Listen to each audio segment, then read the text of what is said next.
Hi, Aries. Ten of Swords on the bottom of the deck. What have you been doing? King of Cups whenever I split the deck. We're going to get like 1 to 2 cards. 3. We're going to do like a maiden mother crone kind of thing where it's like what happened in the past, what's happening now, what's going to happen in the future kind of thing. Think of a situation. You better not fucking be about love. I'm not doing that shit. I'm not doing it. I don't care if it comes up. We're going to reshuffle if it comes up. So you better get that bitch out of your head. Man or woman, I don't care. They a bitch. Anyway. Whoa, Aries. Maiden. Mother. Crone. Okay.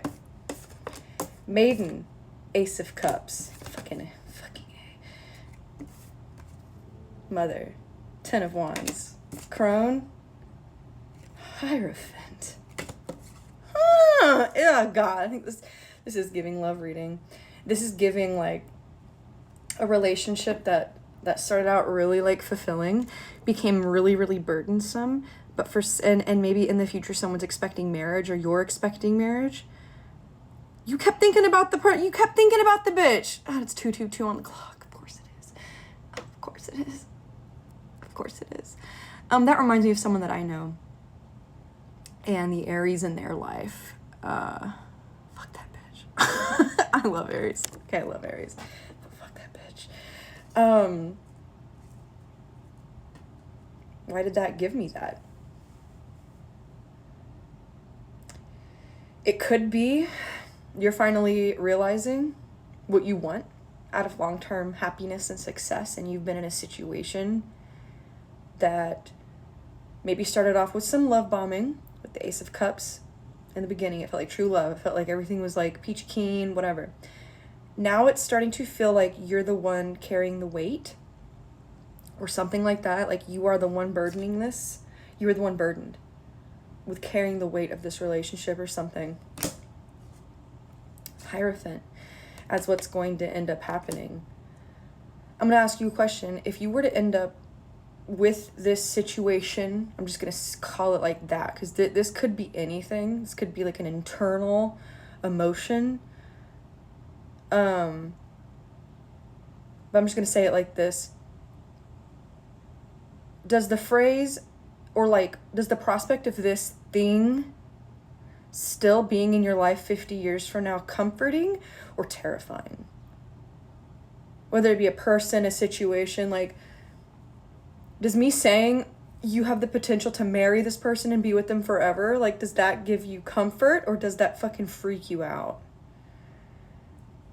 This thing that you think about every day, you're going to think about it for the rest of your life. Does that give you comfort or does it give you fear? I'm feeling fear. Or maybe you're realizing now that you feel fear for the first time. Maybe for a very long time you didn't care. Like, you didn't feel it. You had this reckless abandon thing. I have this on a whimsy palette here, and it's making me feel like on a whim. Like you did something on a whim. Very, very Aries of you to just kind of do something because you want to do it and get it done quickly. It feels like maybe you started something with a little too much gusto. And you feel like something isn't equal and you're very like coiled to something for some reason. Maybe it's like the time that you put into it is starting to add up, or it's kind of one of those things like, well, I put so much time into this, I'm not just going to quit now. And then Hierophant. Hierophant is convention. This could even be like, just putting this out there, like maybe you're gay and you've been with someone forever, like middle school or some crazy shit.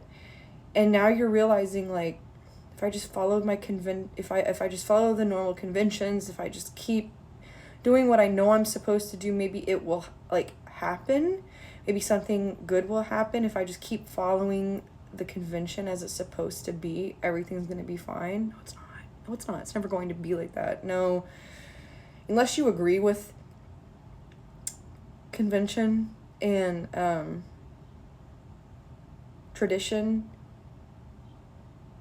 It's also giving me K2.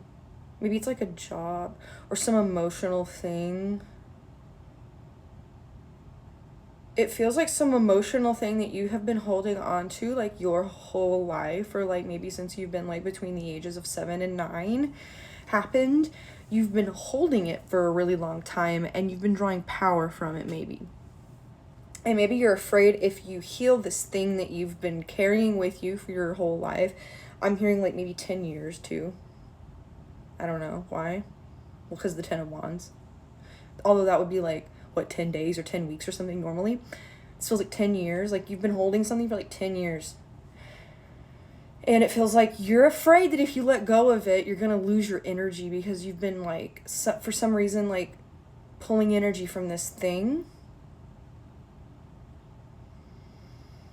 But with the Hierophant, for some reason, I'm getting once you let go of it, you're going to make room for something better. It's going to give you more energy. Or it's like once you get rid of this thing, it's like this thing that you've been carrying around has not been giving you energy. It's actually been the thing that's making you feel like out of energy. And that could be like emotional energy, physical energy, whatever kind of energy.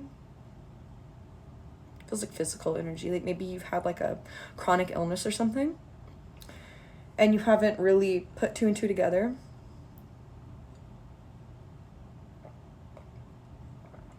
My spirit animal is a unicorn. It could be Scottish. That's Scotland's national animal. It's a fucking unicorn. Dead ass. And there's like a pony on this. You could be like a horse girl or horse person. You could be an Ashwini if you're into Vedic astrology. It is the first nakshatra of Aries. You need to like look at sidereal astrology, honestly, to make sure you would still be an Aries. You know what I mean? If you're super late degree Aries, like in your big 3 anywhere, super late degree. I can't even think like what degree it would have to be. Like at least 23 degrees Aries, you're an Ashwini. That's interesting.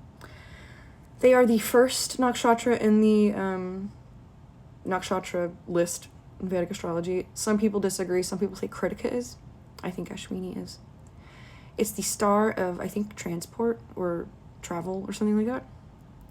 And it's usually this like these horse twins that travel and they heal people. Don't quote me on this shit, okay? You could be some kind of physician, or maybe you travel a lot, like you're a traveling nurse. Or maybe like you're turning down doing this traveling nurse gig or some kind of thing where you get to travel to stay in this situation that you've been burdening yourself with for years. Get on that train. Get on that plane. Get in that car and fucking go. Get the hell out of Dodge. You're not going to feel so tired anymore. You're toting something around. Now, obviously, like, if I'm talking about, like, your child, that's your job. I'm not talking about, like, a kid. Toting around a kid.